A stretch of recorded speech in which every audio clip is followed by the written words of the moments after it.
Hey Waffle Gang, I do hope you are well. My name is Mark and today we're checking out some more relationship stories, and if you do love a relationship story, why not consider hitting that like, that subscribe and maybe that notification bell too, and let's crack straight on with today's story. And of course it comes with an update as well from Throwaway Resentment 32, titled How Can I Manage the Resentment My Girlfriend 25 Female and I 42 Male Have for Each Other. I know I'm going to get a lot of shit for the absurd age gap and the way we started, and I agree I deserve it, but I would really like some genuine advice past going to counselling. She won't agree and I can't afford it anyways. Tangible things that I can work on and introduce to help us get past this either as a couple or as effective co-parents. Long story short, my ex-wife and I were together since middle school. We have 4 daughters in their teens and I was a stay-at-home dad and part-time worker for most of my life, until my youngest was in middle school. My ex agreed to invest in a passion project business of mine. I hired a receptionist, we started an affair and she baby-trapped me. Now we are living together and have a young son. She resents me because she feels she was fooled. She saw me as a business owner who had a nice car, nice clothes, took her to nice places, etc. She thought I was rich, so she got pregnant on purpose. Admitted it, not an assumption, hoping to use me not to work and sponsor her family from overseas. Well, actually, my ex-wife and her family are the rich ones.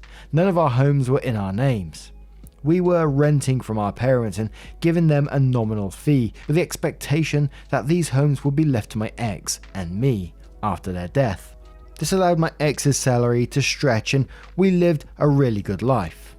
I left our marriage with half our savings, 25k, and my personal property and car.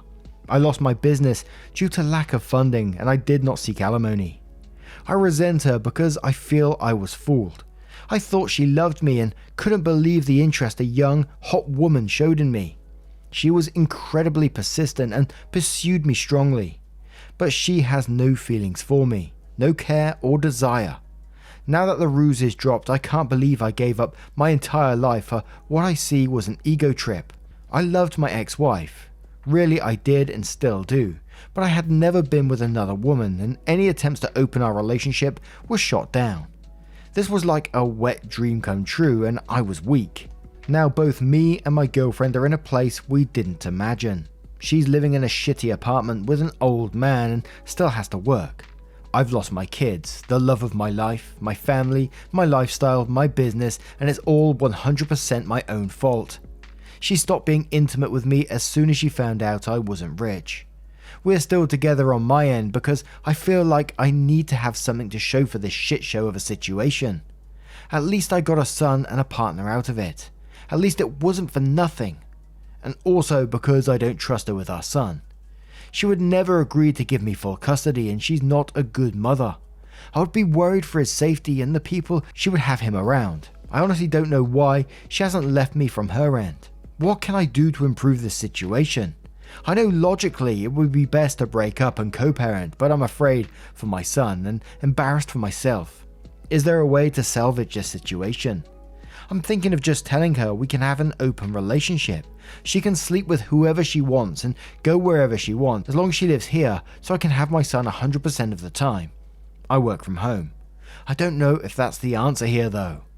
Oh my word, and he's right, what an absolute shit show that is. That's absolutely crazy what's going on. I was losing track in some places with the dynamics that was happening. And the innocent party in this shit show is the son, and obviously the family he basically cheated on. And I always talk about the children because I always think, you know, this is the son's role models growing up. These are the people that he has to look up to give him guidance in his way of life, and you just think, fuck. But we have a couple of updates on this, and we're going to cover some of the comments as well, which I think OP will get torn apart, so let's see. Work in Progress 82 says, yikes, what a shit show. If this story is real, it sounds like karma came knocking on both of your doors. It's almost poetic that greed is what took everything away from both of you. Both of you are adults that are having to live with the consequences of your decisions. I'm just sorry that so many people, your kids and ex-wife, have to suffer along with you. His amigo says, yep, even now he's shifting the blame to his ex for not allowing an open relationship. OP, you should have just accepted it and shut up. You should have seen that you and your ex had something special, but instead you screwed somebody else and fucked your entire life up. Your ex and kids probably think that you've always wanted to cheat and never loved them because you kept asking for an open relationship. What the fuck was wrong with you? You gotta take accountability for everything. Look how great that curiosity ended up for you. You could have easily not pursued it because your wife was not okay with it, and it would have hurt your wife and break apart your family. You could, but you didn't want to. You knew this could end up like this, but you just didn't care. Relationships take compromise. You wanted to experiment with others. That's fine, but your wife didn't want you to. You should have accepted that. Your family should have been more important to you than your fantasy. Instead, you kept pestering her, and even after she made it clear she didn't want you to, you fucked the first woman that gave you attention. Look how well that worked out for you. Your daughters and ex are probably even more pissed off because you used your ex's money to hire your girlfriend and have an affair and son with her. Best thing is to just break up with her, get a custody arrangement, and take care of your son. There's absolutely no way your daughters will even think about having a relationship with you as long as you're in a relationship with your girlfriend. Your son also doesn't deserve to live in that environment. Actions have consequences. A 42-year-old man should have known that. Hope all the pain you caused to others was worth the life you have now. Snoo says, you both are awful people. You are not partners, so stop faking it. If you think she can't take care of your son, get a lawyer and fight for custody. Be civil to each other and pray that your son doesn't grow up to be even half of the screw up as you both are. Mice974 says you can do damage control and nothing else. Maybe she baby trapped you, but you chose to have an affair. But take your responsibilities with these two ladies, please. Co-parent with the two of them, but don't try to salvage a relationship that your former secretary doesn't want. It will get worse. Open relationships won't save anything and certainly won't keep her here. BBY says, I can't imagine supporting my SO through a passion project, especially monetarily, and through that support he ends up cheating on me. God, this terrifies me that people like you exist. You love someone your entire life and give them everything, and throw it all away to get their dick wet for 30 seconds. So now we're going to move on to that first update to see what that says. So update. I had an affair, my ex-wife divorced me, and my kids absolutely refused to speak to me. I was an incredibly involved dad. Most of their lives I worked 1 to 2 days a week and then stayed home with them the rest. I was closer to them than their mum, and I'd like to think I've never disappointed them before this. I made a mistake. It's been over 2 years since it all came out and I haven't been able to make any headway. My eldest is hung up on the fact that I now have a young son. Every firstborn of each generation in my family has been a boy for a long time, and she broke the streak. I honestly could not care less about that. I've always thought that pressure was stupid, and I'm not a traditionally masculine guy that always wanted a boy. But she's so hurt that I have a son and is convinced that's all I've ever wanted, and he's replaced her and my daughters. None of that is true. All of my girls said they don't consider themselves to have a brother and want nothing to do with him. All 4 of them feel betrayed and blame me for breaking up our family. I deserve the blame. It's my fault and I take responsibility. But I can't change the past, and I don't know how I can begin making up for it. My ex has full custody of them, but I'm supposed to have visitation 1 weekend a month. They're all in therapy, and it was suggested to not enforce the visitation and respect their boundaries while they work through it. I've done that the entire time, and there's no progression made. Does anyone have any suggestions about what I can do here? My ex absolutely hates me, but was always supportive of the girls staying in contact with me. She's respected their wishes, but still gives me updates once in a while. My eldest is turning 18 soon and graduating this coming year, and probably moving away for university. I feel like the time to make up with her especially is slipping away. I know I'm the shitty person here. I was a terrible husband, but I was honestly a really good dad, and I miss my girls. Has anyone been through something like this? How did it turn out? What are your suggestions? Update 2. Good news, my girlfriend and I have broken up. She has gone back to her home country and left my son with me. Refused to sign any formal custody agreement, so I'm hoping she stays there and doesn't bother us again. I'm pretty sure if she comes back and demands time with him, I have a good case for maintaining custody. She's not even interested in FaceTiming with him, so he remembers her. I feel bad that my son will deal with a shitty, absent mother, but I hope I can get him into therapy as he grows. Bad news. I've tried my best to insist on visitation with my daughters, and that has fallen through. They absolutely refuse to see me. They wrote me a letter together that says how much they hate me, how betrayed they feel, how they'll never forgive me, and how my son will never be their brother. To not even bother telling him about them because they'll never be interested in knowing him. Just to forget about them altogether and move on with my new family. I have no legal recourse. The youngest is 13 now, old enough to have a say in custody arrangements, and I don't think forcing them to see me would do me any favours in the long term anyways. They also included pictures of their mother's wedding. My ex has no obligation to tell me about her personal life, but I'm pretty pissed that there is a man living with my daughters that I didn't know about. Dear. It is a family friend that has been in their lives 10 plus years. So not a total stranger, but still hurt to see pictures of their recent wedding and family pictures with my daughters. They mentioned that they have a father figure and don't need me anyways. The whole thing really hurts. I know I have no right to feel hurt that my ex has moved on when I cheated on her, but their whole relationship has moved very fast, so I'm now wondering if they started it before we got divorced. No way to know now, doesn't matter anyways. My ex agreed to keep me up to date and send pictures of my daughters once in a while. After dealing with my son's mum, I'm grateful she is good to our girls and I don't have to worry about their well-being. I'm trying to focus on being a good dad to my son and patiently waiting for my girls to grow up and reach out. It may never happen, but I'm hopeful that they will always understand me more as they become adults and gain context for life.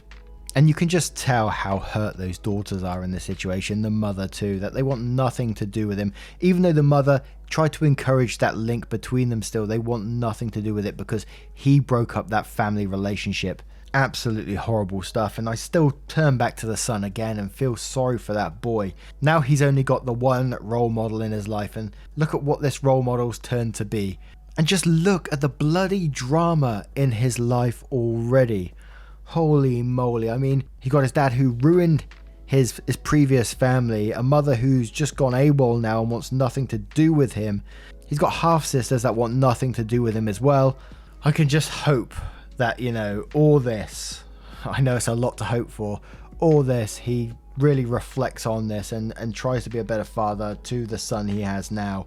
Because at the ages the daughters are now, I can't see them reaching out anytime soon. And now, what do you guys make of this one? Let me know your thoughts in the comments below. And we're going to move on to another story. Whew. And our next story comes from Tasty Reaction, who says, I found out my partner cheated on me, again, with someone from our apartment building. Sorry if this is a long post or if it's in the wrong place, but there's a lot of backstory here, more than I've already written, and I usually never post. But I need to share it somewhere since I feel I can't tell anybody. Me, 24 male, and my partner, 21 female, recently got a place together and we went out for food, and then decided to get a couple of drinks afterwards. I had work in the morning and had made clear that I needed to leave by midnight at the latest, but since we met a couple of people on the night out, she didn't have to come back with me since I'd assumed she'd be safe. By midnight, we'd both had a few drinks, but I'd stopped as I needed to be able to drive in the morning. She wanted to continue drinking and had almost drunk double what I had. For reference, she can drink me under the table 3 times over and seemed completely fine, and was chatting and dancing with the girls in a group of friends we'd made that night. One of our friends from our apartment building, I'll call him Harry for clarity, was coming out to meet her too, so I knew she'd have no issue coming home since she wouldn't be walking alone. I said goodbye to the group we were with and we agreed to text each other to let the other know the other was safe or if plans changed. As I was heading back, I saw Harry. We talk for a minute and I carry on. On getting back to the apartment, I text my partner as agreed, letting her know I'm home, and she messaged me back saying she's happy, etc. I let her know I'm going straight to sleep as I need to be up at 7 AM to get ready for work. She texts back telling me she loves me, etc., and I go to sleep. Cue 4 AM. I hear someone trying to get into the apartment. I'm half awake at this point as I assume it's her, but I know she's okay. I hear someone shushing in the hallway. Assuming this is going to be Harry, I just assume she's trying to get him to be quiet since she knows I'm sleeping. A few minutes later, she bursts into the room, stumbling over clothes she left on the floor while getting ready, and falling onto the edge of the bed. She starts talking about how she had a great night, before exclaiming, "Shit," dropping her phone and then proceeding to crawl out of the bedroom. Being fully awake now, I get dressed and head to the living room where she's slumped over the sofa, babbling to herself. I check if she's okay, and she starts telling me how she's been trying to act as if she's my age, trying to be more mature for me, but she's struggling because she's only 21, and continues on to say, "I don't deserve you, you're too good for me," etc., which struck me as odd. Since she's never mentioned this before, she also mentions that Harry had made sure she didn't make a fool of herself and helped her home as she had drank too much, which is unusual for her. This is relevant later. I reassure her, we talk for a bit and I head back to bed. But I have a gut feeling that since the last time she was talking like this, she ended up cheating on me with a mutual friend while drunk. She comes to the bedroom about 10 minutes later and starts telling me she thinks she has autism or ADHD as she struggles to read social situations, i.e. when she's flirting, being flirted with, and this associates a lot amongst other things. I'm not entirely knowledgeable about mental health issues, so I'm not an expert on symptoms of ADHD or autism, but hasn't been diagnosed and is scared to go to a doctor to be diagnosed. She leaves a few minutes later and I go back to sleep. I woke up the next morning and went to check on her since we have 2 bedrooms and she didn't want to disturb me. Found her sprawled on the bed in the spare room. She was breathing and seemed to be okay, so I set about getting ready. However, I still have the gut feeling from the night before and something just didn't sit right with me. I open up Snapchat and see she's posted a story of her and a guy I didn't recognise dancing. I'm aware people can dance as friends, but this was 2 people with arms around each other and faces a few inches apart. I was curious, so I text our mutual friend who met up with her about what happened. However, while I still don't know what happened with the guy she was dancing with, Harry immediately apologises to me. At some point, either on the walk home or in the club, her and Harry were dancing and ended up kissing. He tells me he feels awful and it wasn't worth it, and for what it's worth, it won't happen again. But he understands if I don't trust him again. Further to this, he sends me screenshots of messages she sent him after she got home, of them having a casual conversation, and then her saying to him, "I want to kiss you again," to which he replies, "Stop it." She mentions that she knows and that she can't do it again because of me. Whether that means because I'm home or because she suddenly feels guilty, I have no idea. Finding this out, I immediately confronted her. I did wake her up and told her that I know she kissed our friend last night. Her response, and I shit you not, was, "Oh God, I know, it wasn't even that good either." And I lose my shit a little bit. I tell her that we're done and she screwed the relationship for the final time. I provide more backstory on the other time she cheated on me at the end. She says it wasn't and that was. And I tell her I've seen the conversation she had with our friend, telling him she wanted to kiss him again. She barely responds and ends up going back to sleep. I tell her that shows how little she cares about what she has done, and ended up going to work as I'm already late as it is. I also referenced the Snapchat of her dancing with a guy on her story, which she quickly deleted. She messaged me saying she's not sure there's much to say about, but it still happened and she's sorry.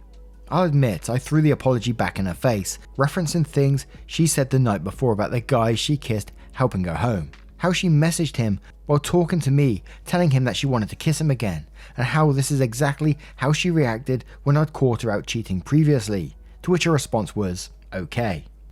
I leave it for a few hours as I'm working, until she texts me again saying, "I bought you a McDonald's." I respond by telling her I'm done and I'm moving out.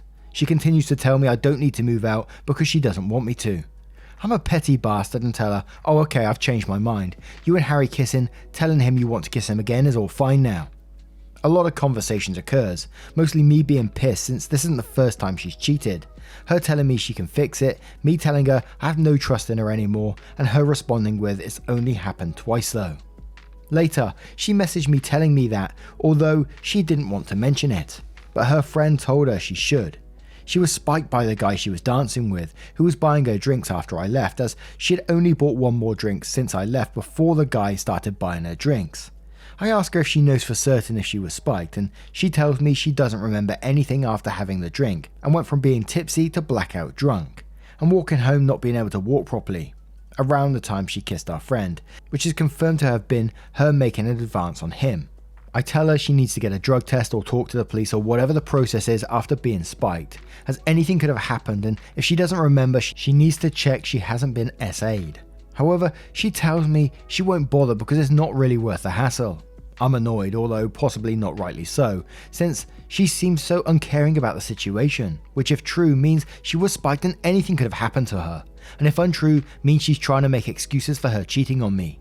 Note, this isn't a case of not believing her as a victim, but more that she's given excuses like this before for getting too drunk and doing stupid things, and she's confessed to be untrue.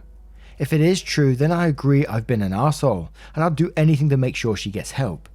She turns the situation on me, telling me it's her body and she can do what she wants, which is true, and I'd never tell her to do otherwise, but I feel like in the case of an SA and being spiked, I'd want the person who had done that to me to face some sort of repercussion. I know the number of victims reporting SA is low, along with the stigma and the issues with reporting SA. I can understand why women don't report SA. The system being stacked against SA victims is insane.